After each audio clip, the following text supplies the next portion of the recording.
서울시장 후보로 모든 힘을 서울 시민의 삶에 집중해야 마땅하지만 지금 서울 시민뿐만 아니라 전 국민을 힘 빠지게 만든 김기식 금융감독원장의 행태, 그리고 그것을 두둔하는 정부 여당을 그냥 보고 있을 수가 없어 이 자리에 섰습니다. 의혹은 국민의 눈높이에 부합하지 않지만 해임에 이를 정도로 심각하지 않다는 청와대 발표는 한술 더 뜬 겁니다. 돈은 먹었지만 봐주지 않았으니 괜찮다는 식인데 정말 제정신입니까? 국민을 우습게 보며 국민의 눈높이를 멋대로 재단하는 청와대의 교만과 폭주가 도를 넘은 것입니다. 금융감독원장이 어떤 자리입니까?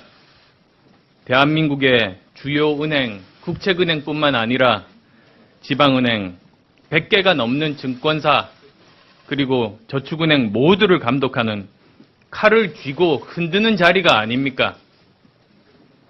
너무도 엄중한 청렴성과 공정성이 요구되는 자리입니다. 공개적인 자리에서 질책해놓고 해당 기관 돈으로 해외여행 다니는 그런 사람이 앉아서는 안 되는 자리입니다. 피감기관 돈으로 여성 인턴 대동해서 해외여행하고 해당 인턴은 1년도 안 돼 9급 정식 비서로 기용되고 7급으로 승진됐다는 이야기는 취업을 못해 가슴이 멍든 대한민국 청년들을 울리고 있습니다. 김기식 의원 모시고 피감기관 돈으로 해외여행을 했던 다른 비서관은 지금 청와대 행정관으로 있으면서 미국 연구기관 소장 경지를 요구한 갑질로 현 정권의 블랙리스트로 문제가 되고 있습니다. 갑질은 윗사람에서 아랫사람으로 내리 흐르는 겁니까? 청와대 대변인은 실패한 로비라고 말해놓고 신문이 기사를 쓰니까 발언을 정정했는데 기사 썼다고 언론사를 비난합니다. 이게 정상적인 정부의 행태입니까? 어처구니가 없다는 말밖에 할 말이 없습니다. 더불어 엉뚱한 여당은 언급할 가치도 느끼지 않지만 이 와중에 국민투표법 바꾸자고 시위나 하고 있습니다. 상대 적폐 1년 넘게 파헤치면 자신들 적폐 쌓는 건 용서가 되는 겁니까? 과연 그것이 그토록 적폐 청산을 외쳤던 문재인 정부의 모습입니까? 더 이상 나라가 이렇게 가서는 안 된다는 정말 처절한 심정으로 단호하게 요구합니다. 문재인 대통령은 김기식 금감원장 즉각 해임하고 국민 앞에 사과하십시오. 동시에 이번 인사의 검증을 담당했던 모든 인사들이 책임지고 사임할 것을 국민의 이름으로 촉구합니다. 이미 국민들 마음속에서 심판은 끝났습니다. 더 이상 미련 갖지 말기 바랍니다. 김기식 금감원장 해임과 대통령 사과가 없다면 문재인 대통령이 그간 말해온 아름다운 이야기들, 공평한 기회와 공정한 경쟁, 정의로운 결과는 공허한 말에 불과한 것입니다. 더 이상 우리 사회 공정의 가치를 무너뜨리지 말기 바랍니다. 더 이상 개혁을 바랬던 국민들 실망시키지 말기 바랍니다. 정권을 잡았다는 이유로, 여당이라는 이유만으로 과거 자신들의 입장은 망각한 채 새로운 이중잣대를 만들어 스스로 적폐를 쌓아간다면 국민께서 반드시 심판하실 것이라는 것 경고합니다. 한국당에서 지방선거를 진두지휘하고 계신 분이죠. 홍문표 사무총장과 이야기 나눠보겠습니다. 사무총장님 안녕하십니까? 네, 안녕하십니까. 홍문표입니다. 네, 요즘 공천 때문에 머리 좀 아프시죠? 그렇습니다. 네. 네. 지방선거 후보가 속속 발표되고 있는데요. 공천 작업 이번 주에 거의 마무리가 되는 겁니까? 기초 부분은 조금 시간이 좀 남아 있고요. 네. 기초 단체장 그 이상은 뭐 거의 마무리 단계로 들어갈 겁니다. 네. 이번에 전략 공천 비율이 높은 거는 그 선거 전략이라고 봐야 될까요? 그렇습니다. 뭐 사전에 그 부분을 이제 우리 언론을 통해서 국민들에게 잘 알려지질 않았는데요. 네. 저희들은 작년 7월부터 시작된 공천 작업이었기 때문에 그렇게 소리 없이 조용하게 그 지역 발전과 저희 한국당의 국가 간의 가치 이런 네. 부분을 한 7, 8개월 이렇게 되는 그 과정을 거쳐서 오늘에 온 그렇게 하다 보니까 전략적인 부분이 많이 있었습니다. 네. 그러니까 최근 네. 들어서만 보신 게 아니라 작년부터 쭉 지켜보신 거군요. 우리 자체가 구조조정을 스스로 이번 선거를 위해서 했고요. 네. 두 번째는 우리 당협위원장들의 당무감사를 통해서 76명이라는 그 위원장들이 당을 떠나는 그런 아픔이 있었고, 또 우리 중앙위원회 직능위원회를 가동해서 이번 선거를 대비하는 과정이 작년 7월부터 시작돼서 오늘에 이르렀기 때문에 네. 저희들은 특별한 분이 아니면은 저희들이 나름대로 이 감사에서 점 찍어놨던 후보들을 이렇게 빨리 우리가 필드로 내보내는 후보를 선정하는 과정이 있었다 이렇게 말씀드립니다. 네. 근데 이번에 자유한국당 공천에 대해서 올드보이의 귀환이다. 새로운 인물이 없다. 이런 평가도 있습니다. 어떻게 생각하세요? 물론 그런 지적이 저희들이 받고 있는데요. 예. 올드보이라는 자체가 나이가 먹었다는 것인데, 그러면 우리 나이가 먹은 우리 700만이라는 넘는 어르신들 세대도 이제 정치할 수 있는 기회를 줘야 됩니다. 네. 그리고 더 중요한 것은 지금 문재인 정부가 어설프고 준비 안 된 정부에는 경험이 있는 그런 실전자들이 투입시키는 것이 국가를 네. 위해서 지역 발전을 위해서 옳다. 그래서 저희들은 그거와 개의 없이 실전적 경험과 체험이 있는 분들을 많이 등용을 시킨다. 이렇게 말씀을 드립니다. 네. 오히려 문재인 정부의 올드보이가 필요하다. 이런 얘기시네요. 필요한 게 아니라 저희들이 그 문재인 정부가 못 오는 것을 저희 야당에서 뒷받쳐주고 또 국가를 위해서 그것 좀 바람직하다고 보는 것이죠. 네. 네. 경남지사 후보의 김태호 전 의원이 전략 공천됐는데요. 네네. 김 전 의원의 전략 공천 배경이 궁금합니다. 어떤 거죠? 한마디로 지금 방금 말씀드린 선상의 이야기인데요. 네. 뭐 상대 후보를 저희들이 평가해서 안 됐지만은 지금 문재인 정부의 팀장격이라고 그럴까? 그 뭐 경험이 전혀 거의 없다고 봐야 되는데 우리 지금 김태호 지사만 하더라도 예. 뭐 아시는 바와 같이 거창 군수 도의원 그리고 경남도지사 국회의원 그리고 당의 충분한 여러 가지 지도자 자격을 갖춘 분이기 때문에 예. 이렇게 검증된 경남도의 지역 발전을 한층 더 끌어올릴 수 있는 이런 인물이다. 그래서 저희들이 삼고초려 끝에 잘 모셔온 분입니다. 네. 근데 경남지사 예비 후보인 김영선 안홍준 전 의원이 전략 공천에 반발하고 있습니다. 네네. 지금 보니까 뭐 공천 효력 정지 가처분 신청, 공천 무효 확인 소송까지 제기했거든요. 네네. 이거 공천 문제가 법적 소송으로 이어지게 됐는데 어떻게 보십니까?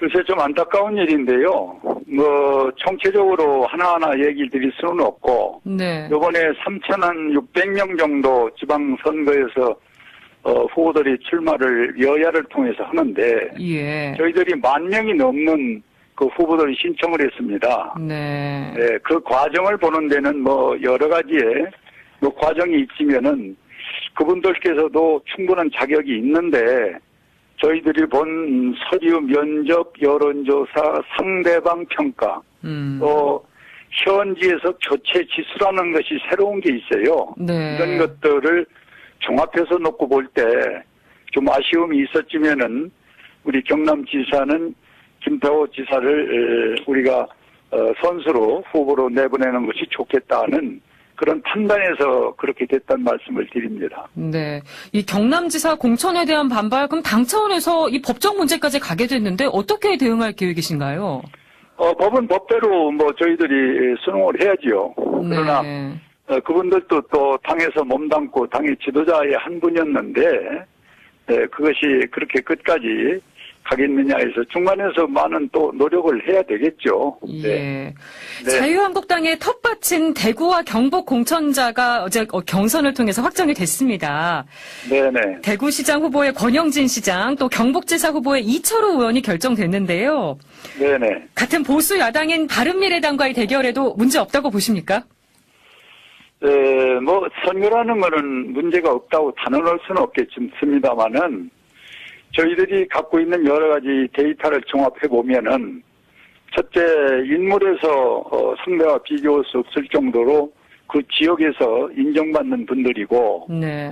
그 다음에 저희 당의 큰 활력소가 될 수 있는 소위 시장 경제와 자유민주주의를 발전할 수 있는 큰 인물이라고 보기 때문에 네. 그것도 그냥 하는 것보다는 지역민들이 원하는 것이 이번에 투표를 했으면 좋겠다. 그래서 모바일과 직접 선거를 통해서 어제 두 분을 그렇게 후보로서 당선을 시킨 겁니다. 네. 탄핵 정국 있었는데 그래도 TK 지지 기반 탄탄하다고 보시나요? 뭐 그 부분은 뭐 저희들이 뭐 아주 냉정한 평가를 다 말씀드릴 수는 없는데요. 네. 과거보다는 더 뭔가 좀 응집하고 그리고 이렇게 우리 TK가 있어서는 안 되겠다는 새로운 생각을 많이 긍정적으로 가져주시는 것 같은 그런 느낌을 받습니다. 네. 경북지사 후보로 확정된 이철우 의원은 캠프에 불법 선거운동 폭로가 나오면서 해당 지역에서 지금 경찰이 조사 중입니다. 이 부분은 문제 없는 건가요? 글쎄 뭐 저희들이 그 조사의 구체적인 걸 모르겠습니다만은 뭐 이 경선 때 선거 때가 되면 항상 나오는 것들이기 때문에 예. 저희들이 그러나 촘촘히 예의 주시를 하면 보고 있습니다. 예. 네. 지방선거의 꽃으로 불리는 서울시장 선거도 들여다보고 싶은데요. 오늘 김문수 전 네. 지사를 후보로 추대할 계획이신 걸로 알고 있습니다. 네네. 경선이나 전략공천이 아니라 이 추대 형식을 취하신 이유가 있나요?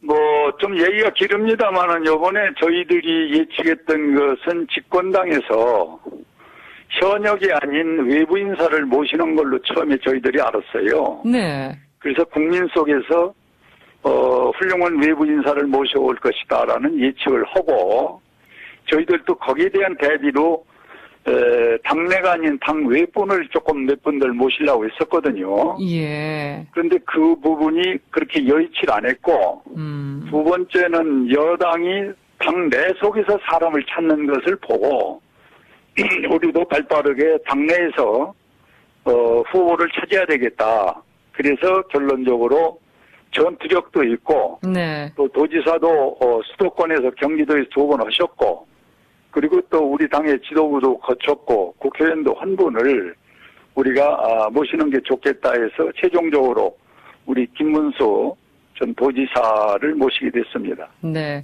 근데 김 전 지사가 경기에서 대구로 다시 서울로 오는 게 과연 옳은 행보냐 이런 얘기도 있더라고요. 어떻게 생각하세요? 예, 그 과정은 뭐 조금 그렇습니다만은 서울시장이라는 분은 다양한 경험이 필요하고요. 예. 또 국가적인 수도이기 때문에 어떤 지역에 어떤 갇혀가지고 있는 인물보다는 좀 포괄적으로 능력이 있는 분이 서울시장을 맡는 것이 좋지 않느냐. 그래서 저희들은 다방면으로 검토 끝에 김문수 전 지사를 모시게 됐다는 말씀을 드립니다. 네. 서울시장 선거 현재로서는 3파전이 예상됩니다. 네네. 홍준표 대표는 더불어민주당하고 자유한국당의 양강 구도가 될 거라고 했는데 네. 사무총장님도 같은 생각이십니까? 저는 그보다 조금 더 강합니다. 저희들이 지금 116명 있는 정당이고 유일한 전통 야당인데 예. 그리고 조직적으로 그렇게 잘 됐다고는 못 보지면은 이번 당무 감사를 통해서 완벽한 조직 시스템을 지금 서울을 갖췄거든요. 예. 그렇다면은 집권당과 저희들은 1대1로 맞붙을 수 있는 준비를 한 것입니다. 저희들 나름대로. 예. 그런데 거기 뭐 3파전이라는 얘기는 저는 뭐 어쩔 수 없는 현실의 상황에서 하는 얘기지. 지금 뭐 그 안철수 그분이 나오신다고 그러는데 네. 그분이 뭐 급조된 정당으로서 정강 정책이 지금 뭐 확실한 정체성이 있습니까? 그렇지 않으면은 우파입니까? 좌파입니까? 어중간한 중간에 지금 얼치기 비슷하게 얼려 있는 거거든요. 네. 그런 정당에 서울을 맡길 수도 없고, 또 더욱이 안타까운 것은 그분이 지금껏 정치력을 보면은 한 번도 시작은 했는데 그것을 못 맺잖아요. 그래서 저희들은 아마도 중도 하차를 하지 않을까 그런 생각을 가지면서 양강 구도로 이렇게 판을 짜고 있습니다. 예. 이 질문을 정말 많이 받으셨을 것 같은데 또 드리지 않을 수가 없습니다. 네네. 바른미래당과의 선거 연대나 후보 단일화 가능성, 이거 어떻게 되는 겁니까? 방금 말씀드린 대로요. 정당이라는 건 분명히 주체성과 그 정당에 가야 할 방향이 확실하게 정해져야 되는데, 예. 이분들이 지금 양당의, 기존 양당에서 파생돼서 급조된 정당 아닙니까?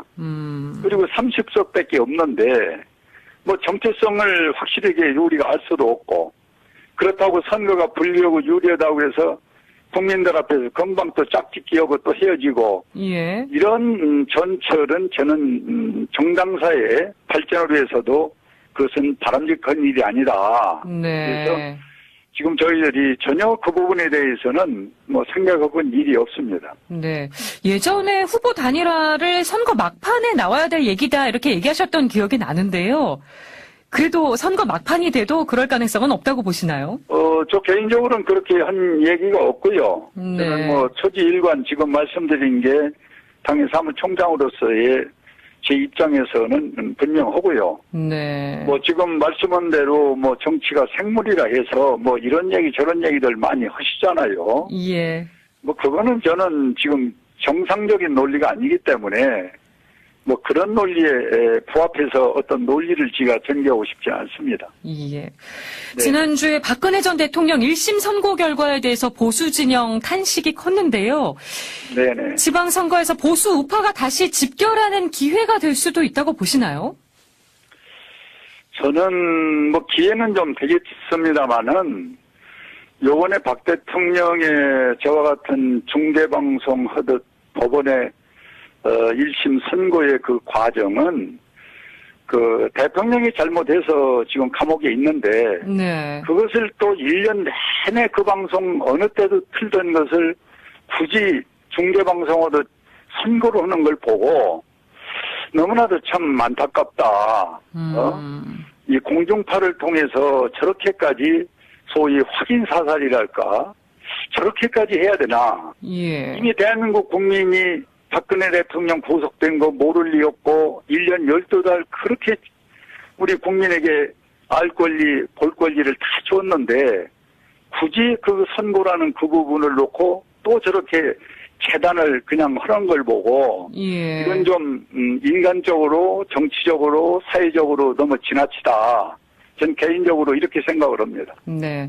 근데 자유한국당 태도를 보면서 좀 헷갈리는 분들도 계실 것 같아요.